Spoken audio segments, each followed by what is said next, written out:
Tony Greer is one of my money back guaranteed interviews. I've loved following Tony's work for years, but we've been such a pleasure to have him here. We've had him at the World Outlook Conference. He's coming again this February. I read TG Macro. You can find him in the Morning Navigator, the Navigator there. He's the editor of that. Great stuff there. He also has a podcast. I'll get him to share with us a little bit. I think it's my favorite podcast period out there. So that's why I want Tony to introduce it to all of you. Tony, thanks for taking the time. Always busy, and these markets are keeping you busier than ever. They're fantastic, Mike. What's better than a raging bull market, right? Yeah. Do you mind if I just come back to your background a little? Because I think it's unique. Sure. And I find it very valuable. I mean, I've been around a long time. I mean, the Flintstones were a current day thing when I was around. But, I look at you and I think that combination, though, of analytical combination, but first, a long-term professional, big-time trading career on major trading desks. So just elaborate for people who aren't familiar with the work, a little bit about your background. Sure, Mike. So I started out of college at Sumitomo Bank as a forward yen trader. That was the first job I got out of college. I was demanding of myself to get a job on a trading desk, and so I wouldn't stop until I did, and I wound up with that job on the 107th floor of the South Tower of the World Trade Center, which was a cool place to work. Yeah. And from there, I went to UBS, and I was in FX and metals at UBS. I wound up spending 6 months in Zurich trading the gold book. And from there, I kind of got poached by Goldman Sachs. I had some relationships with guys in the foreign exchange desk there that I wound up going to work for in 1993. And that was when I kind of say that I joined the Yankees in my career. That's where I kind of learned everything that I know today about risk and rigor and risk management, the way the big boys do it. And so that's been, a great follow through into the next several sort of seats that I had after that. So after I left Goldman Sachs in 2001, I was at a spot called Dahlman Rose for a long time as an equity sales trader. And from there, after Cowen bought them, I wound up jumping around to a couple of different shops, what I call playing pickup basketball with my career as an equity salesman. And then I decided to go on my own after about 4 or 5 years of changing shops every year. How long have you been writing The Navigator? It's going to be 10 years in November, man. 10 years. It'll be we're starting the 10th volume in November. So it's 9 years so far. But this is what I think is so important that I want to share. I've got a long background in this stuff we talk about. Yeah. And that combination, though, of your practical trading experience, especially on the big time stage, and then your analytical strengths, I just think it's an invaluable message. And I'll tell you right now, Tony, if I sort of start wondering about one aspect of a market or another, I check in with the Navigator. What's Tony saying about this? Because I know you'll put the overlay of the trader and the recognition of trading patterns, recognition of, I've been here before. I was just talking to somebody about the big advantage of having been around a long time, because you recognize not just stuff in yourself, you better start learning, and but the markets too. And this has been just a gold mine for you. And I'll just remind people, and I hope they know this from listening to Money Talks, your calls in this last huge period, you got on board the market before anyone else, and you get that bull run, then you slow down a little bit. You became famous, I think, or more famous, let me put it that way, for the switch. Technologies into commodities, back out of technologies when everybody was keen. So I feel that all comes from your trading background, is recognizing patterns, and then having the analytical background also to appreciate it. 100% correct, Mike. And, I pride myself on trying to guide my clients into the right sectors at the right time. Yep. And so that's why, I kind of chase them around the yard a little bit, it's fair to say. But I wind up with, early in the year, I wind up with a good beat on what's going on that year. And then I can usually, make some plays out of that. And that's kind of after, 8 or 9 years of doing it the same way as the author of The Navigator. Yep. It comes together, and the trades work. And like you said, the experience is just invaluable. Let me come to what the hot topic, of course, the last while has been, is the parabolic move in gold. And you were talking about that, and you were warning about, what comes up has to take a rest. But I want your perspective on gold now, the way we've seen the action and the sharp downturn. Everyone wants to know, is that a buying opportunity, or is that a warning that maybe some of that profit's going to get given back?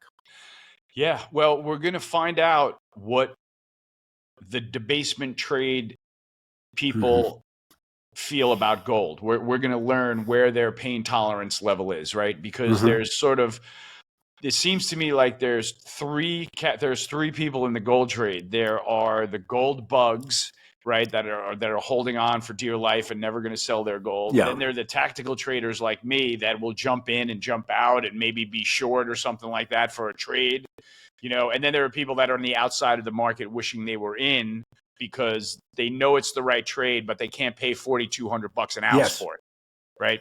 So what's gone on is we have reached that point of actually overbought, red hot sentiment and long positioning all came home to roost in the gold market, right? Right when everybody was saying, look, man, stochastics don't matter, Mhm. RSI doesn't matter, monthly gold, RSI at 92, it doesn't matter. This is a debasement trade. This is never going to stop. This is the death of fiat currency. And I'm over here going, excuse me, there's nothing new under the sun. There's nothing new under the sun, like an idiot, you know what I mean, for Yeah. months. And so we got to that overheated sentiment period, peaked out in gold and then had a nice washout, and it wasn't until silver had this huge short covering kerfuffle with the London short up above $50 Yep. did we get the last of the longs into gold, right? So that was kind of the breakout in silver was kind of the sentiment cherry on top that now everybody was like, oh God, silver's through $50. We're all in on the metals trade. Yep. So what do I think of it from here, Mike? There's going to be some volatility. There are going to be periods where gold does visit the moving averages within this rally. But I do believe that it's a secular rally for a couple of reasons. And I'm really going to hope that we have these to talk about at the Outlook conference in a couple of months because I'm really excited about this trade. What's different about gold this time is that the street is coming out and being right behind it. Yeah. Right? For years, you could sit there and pound the table to a portfolio manager and say, what do you think of gold stocks? You're looking for cheap stuff. They're dirt cheap, right? They are trading at zero multiple. You're chasing all this other stuff, maybe just a bigger allocation. And they would look at you and go, do you see the stuff that I got performing over here? Yeah. Like I don't have interest in gold. Gold isn't doing it. Now that it's performing, the investment banks want the orders on their desk. So they're coming out making calls left and right. JP Morgan just yesterday says 8,000 is a possibility. And they said as a hedge against the equity market. And I'm looking at the equity market going, a hedge against the 6,800 S&P? Like, it doesn't even sound, but they're making calls. They want to be in Yeah. front of everybody and they want the orders on their desk.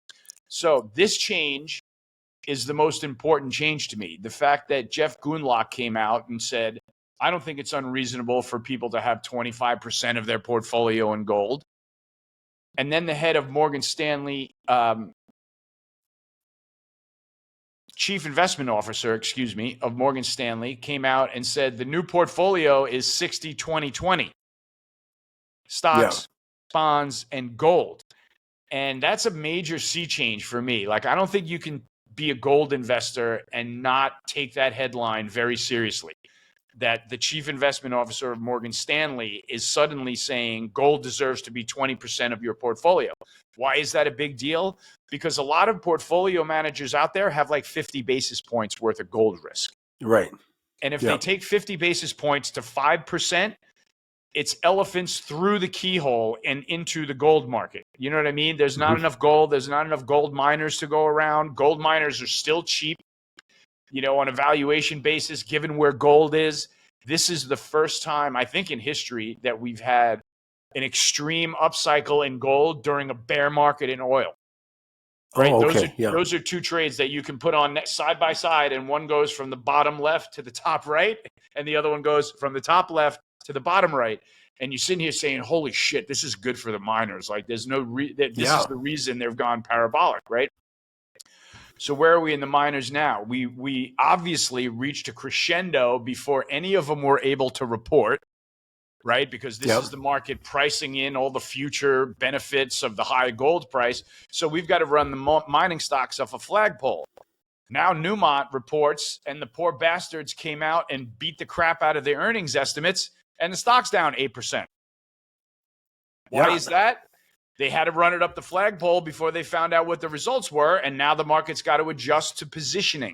No, Everybody got too interesting. long Newmont, too long the gold miners, too long silver above 50, and they had to sell it off now. So this stuff is still intact. I think that we're going to continue to see a chorus of investment bank round robin of support, higher prices, these miners, they got the uranium trade, you've got the energy trade behind that. So gold is just in one of the other trades that President Trump has given us in this administration, the way I look at it.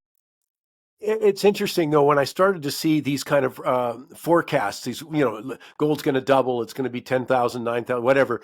Again, from my past experience, I start getting nervous. I mean, is everybody in the door? What are you waiting for then? If you're saying that kind of stuff. And again, we have to make a distinction. You're talking short term here. That's what you do. But I'll tell you, the Navigator, you say, is a newsletter for traders, but you know what? There's a ton of investors there.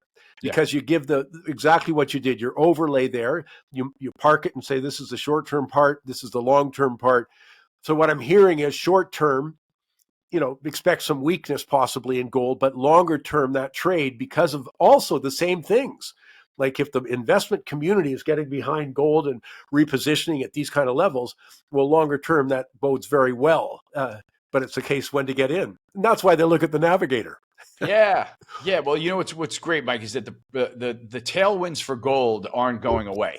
Yeah. Right. Like we just ticked to 38 trillion in our national debt. Yeah. Right. That was when that went through 30 trillion, all of a sudden it became a household number. Yeah. You know what I mean? And I don't know, maybe it was just like the big round number, but all of a sudden through 30 trillion, you start noticing like, hey, other people besides us traders know about this. This is interesting. Yeah.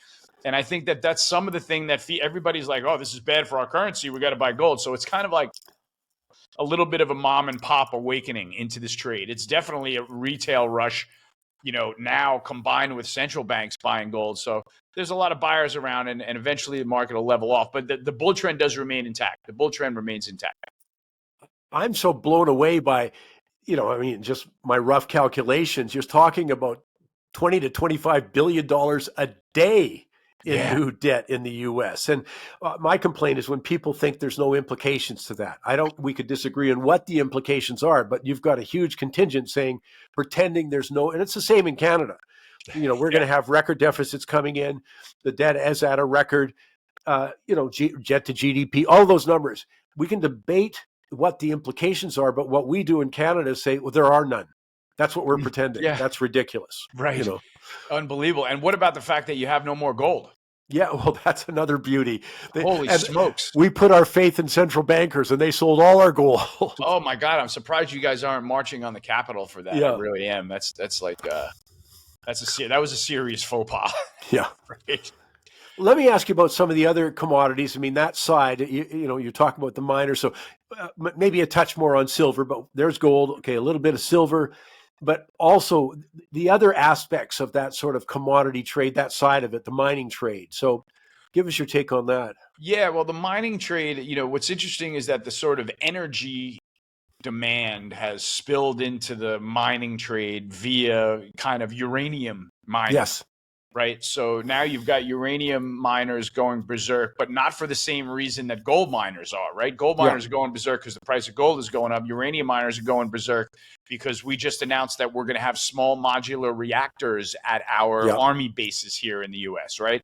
Another major sea change, right? China's building nuclear reactors hand over fist, right? They see that the AI driven power demands at the data centers are becoming the world's most important trade. And it's just fascinating to me that oil is still going down in the face of that, right? Even natural gas has picked up, coal stocks have picked up. Solar did an about face from a bear market into a bull market when the AI story took over. Right now, every mom and pop sees their electric bill go up because of the AI draw on baseload power and says, hell yeah, put the solar panels on the roof. No, that's a great point. Absolutely. It's unbelievable. They're up almost 50% on the year now, and they're playing catch-up ball. So it's really, really impressive. When you look at the copper situation, I mean, it's part of that same scenario. if we are doing more renewables, they're still talking that way, but there's so many other uses for copper also. What are you seeing when you look at what's sort of the action of the copper? Copper looks great again, Mike. We're pushing 11K on the LME, and I think that has got a little bit to do with everyone trying to onshore Yeah, our supply and things like great that. point. So that I think is lending that's a broad Yeah, tailwind for the metals trade, and definitely applies to copper though, without question. It's all part of that. The copper is for both trades, right? Copper probably, gets strength from the entire energy trade and then strength from the metals complex, right? So it's like copper's in a pretty sweet spot right now, I guess, as well as silver, where they're both industrial and investment. Well, silver is really yes. both, right? A precious metal and an industrial metal. We can't say copper is a precious metal, but it's being mined and it's part of the same game. So it's definitely a trade that is going to be with us for a while, and at the center of XME with Freeport McMoran and things like that. So these trades are all waking up, and it seems to me like they've just woken up in the last year or so. So that's why I can stay optimistic and bullish. I don't think that the stock market, aside from AI, is as much a bubble as it is rallying on great fundamentals. Well, there's a few things there for me. Is one, just to be clear, at the Navigator, you've been bullish on the stocks. Broadly speaking, you go more definitive than that, but just say leave that for now. But you're bullish on the stocks. Secondly, though, you've been bullish on gold on the way up. You're on uranium on the way up. That's why I'm so interested, because I hear from a lot of people saying I was too late to that trade, and they probably weren't. It's just the momentum was so strong. It's tough to jump on if you feel like you've missed the first 80%, Yeah. Yeah. But now they're coming to me and saying, yeah, but what should I look for here? I do want to get in. I want to take a position. So what are you looking at in those terms? I'm being patient, Mike. I've had while I've been bullish uranium miners, industrial miners, aerospace and defense, I haven't been able to get my clients into those at a good price. Yeah. So while I got us I bit the bullet in gold miners and I bought them, a while ago, and that trade has worked out. We've been in gold for years, so that trade's working out. And I haven't been able to get into XME or URA or URNM because they've been runaway trains. So what I've been doing is I bid the moving averages. And I know that at some point we're going to run into an event like this where there has to be a de-risking. There has to be, in every parabolic move, there's an Icarus print, right? Flies too close to the sun and it backs off, right? So I'm sitting here waiting. I'm not getting hit on my bids, but I'm now bidding for XME and URA, and I'm publishing the levels that I'm bidding with my clients. And so that's what I'm doing. And I'm going to continue to stay patient, because what I've noticed over the years is that if I'm patient and I wait for this trend to pull back into support and I buy it there, a lot of times this trend is not over, right? Just because I got long the miners into support, that doesn't mean the trend is over. So what things in bull markets do is they hold support and they catch a new wave of buying and leg higher. That's the way that I've had a lot of trades develop when I'm patient, right? If you see the bull market, okay, it's over its skis, let's wait for a pullback. Boom, we got in and now we manage the risk. Yeah. Does that guarantee that it's going to go up? No, it guarantees though that I got an opportunity. Yeah. Right. Great. It guarantees that I'm now in the game, and and now I can risk 1 to make 4. Yeah. Right now I'm in the game. So that keeps me trading on my toes rather than this on is my heel. This is the professional trader, though, that I love hearing from, the analytical side. And then but I mean, it's so important. You pay a lot. I always say I paid a huge tuition to know the few things I know about markets. It didn't come because I had a visitation from the Almighty. It came because, I mean, that's the big thing I look at compared to politics, by the way. Politicians pay no price for being wrong on such a consistent basis. But we learn the limitations of our knowledge. We learn to have a methodology that reduces risk. We learn to be humble. All of it because we pay a price when it goes wrong. Brilliant analogy, Mike. What polar opposites, right? What absolute polar opposites. Like, this is the ultimate accountable game. Yeah. Right. And they're playing the ultimate unaccountable game. It's really unbelievable. But that's important. Like you, Mike, I got the lessons from getting the scars. Yeah. Right. And where I used to call something up and like the chart and say, oh, you know what, I'm going to buy this. Now I call something up, look at the chart, and say, okay, we're going to keep an eye on this one for a little while. And when this puppy comes my way, when everybody's puking it and it doesn't look good anymore, I'm going to stick some bids in. Yeah. And I don't know if that's today, tomorrow, or November of 2026, Yep. but that's what I'm going to be doing. Interesting. Yeah. Yeah. And I stay with those ideas until something changes. So we'll get into them eventually and they'll run. Now, before I let you go, I want to hear about your podcast because I've really enjoyed it, and you're doing a great job on it. I can't thank you enough for that, Mike. The podcast is like a little baby that Jared Dillian and I birthed. Yeah. We decided to take our market conversations online, and instead of having them on the phone all day long, we thought we could help some people if we had them in person. And we're like, hey, this is what Joe Rogan's doing, man, and Mike Campbell's doing. They're just having conversations with people in front of people. Yeah. We got together and we made a commitment, and we said we're going to do this every week, as in every week, as in every week. And we're going to do it until one of us can't breathe. And so we went into it with that and saying, let's just be our most genuine selves and talk about markets and try to have fun. So what we're trying to be, between you and I, quite honestly, is the Tonight Show for markets, right? I'm a huge Johnny Carson fan. I think he's the best talk show host in history. And we're trying to kind of lend a little bit of that to the financial space and see how it goes. We've gotten great feedback. Yeah, I bet. Where do we find it? Yeah, you can subscribe to my Substack at TG Macro on Substack is a great way to find it. You can also subscribe to it on YouTube. We're on all of the platforms: Apple, YouTube, Spotify. Macro Dirt Podcast is where you'll find us. And also, I can tell people you can go to tgmacro.com also. And as I say, the morning, I used to call it the morning, the Navigator is a must for me. Just hearing the latest of what you've observed in the market, as you say, sharing your insights and experience with us. Tony, I so look forward to seeing you again at the World Outlook Conference. I can't encourage people enough to come, and you'll enjoy it. I can just tell you, bottom line, you'll enjoy it. Thank you, Tony. Look forward to seeing you in Vancouver. I'm going to give you a big old hug when I see you, Mike. I can't wait. That conference is absolutely fantastic, and I'm thrilled to be a part of it again this year. I'm totally honored. I can't wait. See you in a couple of months, man. Great stuff. Thanks. Thanks, Mike.